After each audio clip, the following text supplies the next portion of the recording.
Je suis fier aujourd'hui de vous présenter des produits québécois de la distillerie Saint-Laurent.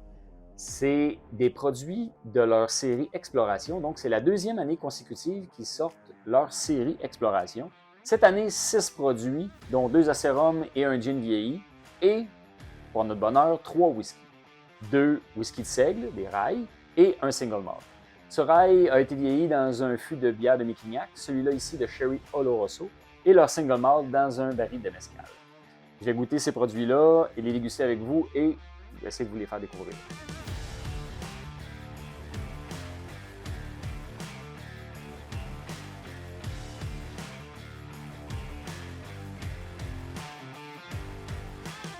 J'ai décidé de les goûter et de vous les présenter dans un ordre particulier parce que c'est important de bien placer nos whiskies dans une dégustation, question de ne pas avoir un whisky qui est plus punché, plus aromatique et intense, qui vienne masquer par la suite d'autres saveurs plus discrètes et plus subtiles. Je commence donc avec le rail fini en fût de Mekignac, qui lui est plus fruité et acidulé. Ensuite, je vais goûter le rail en fût de Sherry Oloroso, qui lui est plus rond, plus souple, plus sucré. Et je vais terminer avec le single malt en fût de mezcal, qui lui est plus herbal, terreux, voire médicinal. Ça va me permettre d'avoir une belle expérience tout au long de la dégustation, de bien apprécier chacun des produits et d'échapper le moins possible des arômes et des saveurs. Je commence ma dégustation avec le whisky de seigle vieilli 4 ans et fini en rouge de Mekignac. La bière de Mekignac est une bière belge de barrique. C'est une bière qui est fruitée, acidulée.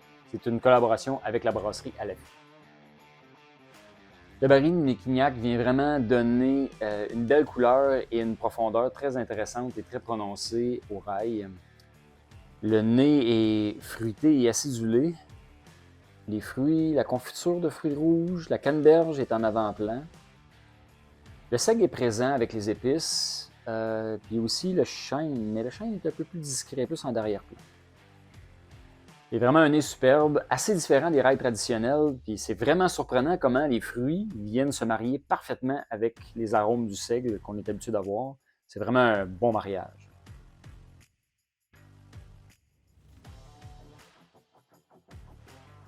Ouais, c'est vraiment délicieux. En bouche, encore une fois, les fruits sont en avant-plan. L'acidité est bien balancée, c'est très agréable. On sort des sentiers battus. Là. Côté rail, c'est vraiment plus fruité que ce qu'un rail est l'habitude, mais ça se marie encore une fois très bien ensemble. Il y a un petit côté muscade avec de la cerise un petit peu surette, là, qui est vraiment très intéressant. C'est vraiment bon. Pour vrai, ça se voit très bien. La finale est moyennement chaude, assez longue. C'est une finale fruitée avec un peu de seigle, un peu de céréales. Il y a une petite amertume dans la finale aussi qui vient probablement de la bière de Mekignac. C'est vraiment un whisky très agréable, très facile à boire. Si vous aimez les Speyside, les whiskies fruités, si vous aimez le rail, c'est sûr que vous allez aimer ce whisky-là. Autour maintenant du rail vieilli 4 ans et fini en fût de Sherry Oloroso. Au nez, le seigle est reconnaissable, mais il se présente plus d'une façon ronde, crémeuse, légèrement sucrée. J'ai des notes de pâte à pain, aussi de crêpes au sarrasin, avec un peu de crème anglaise dessus. J'ai aussi un petit peu d'agrumes, mais c'est plus en arrière-plan. Plus discret, les agrumes. Et c'est vraiment wow. Ça fait vraiment penser à un bon déjeuner de pâtisserie en bonne compagnie, très réconfortant.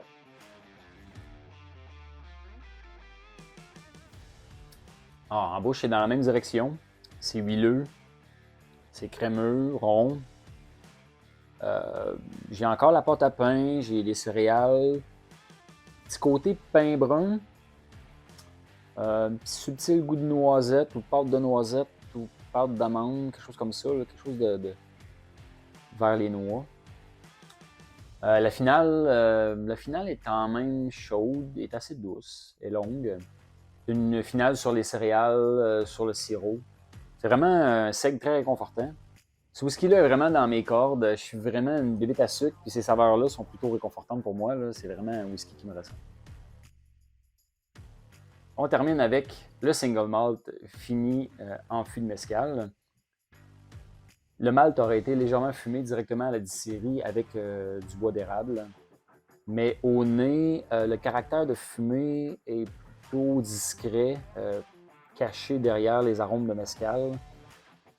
C'est assez complexe, vif. Il y a un petit côté herbacé, terreux, avec un peu de citron. Le côté mezcal est assez reconnaissable, là. On peut reconnaître le petit côté tequila. Il y a un petit côté malt aussi, céréales, avec un petit arôme de pain chaud.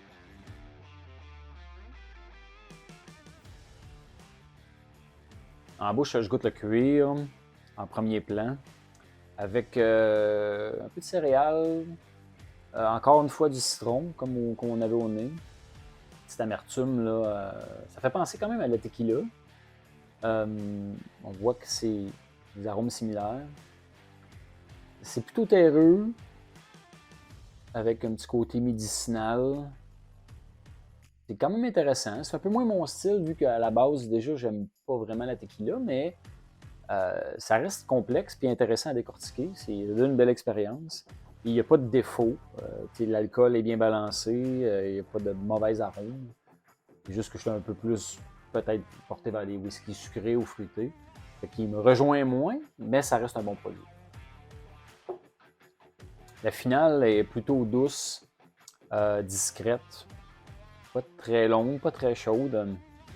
Finale sur les herbes et sur les céréales. Avec un peu de cuir aussi. Donc le nez et la bouche, quand même dans la même famille. Par contre, en bouche, on a le cuir qu'on n'avait pas au nez. Quand même, on peut reconnaître le caractère de tequila, mezcal. Pour ceux qui ne savent pas, le mezcal, c'est fait avec de l'agave en général, tandis que la tequila, c'est vraiment de l'agave bleue, spécifiquement, qui est pris pour faire le tequila. Donc, souvent dans le mezcal, il peut y avoir plus d'arômes, il peut être plus complexe un peu, vu qu'il peut y avoir différentes sortes d'agave qui ont été pris pour faire le mezcal, parce que la tequila doit être absolument faite à partir de l'agave bleue. En conclusion, les whiskies de la série Exploration de la distillerie Saint-Laurent sont vraiment intéressants. C'est des whiskies qui sortent des sentiers battus. Personnellement, j'ai très aimé. La distillerie Saint-Laurent vient d'écrire un nouveau chapitre très intéressant dans l'histoire du whisky québécois. Santé!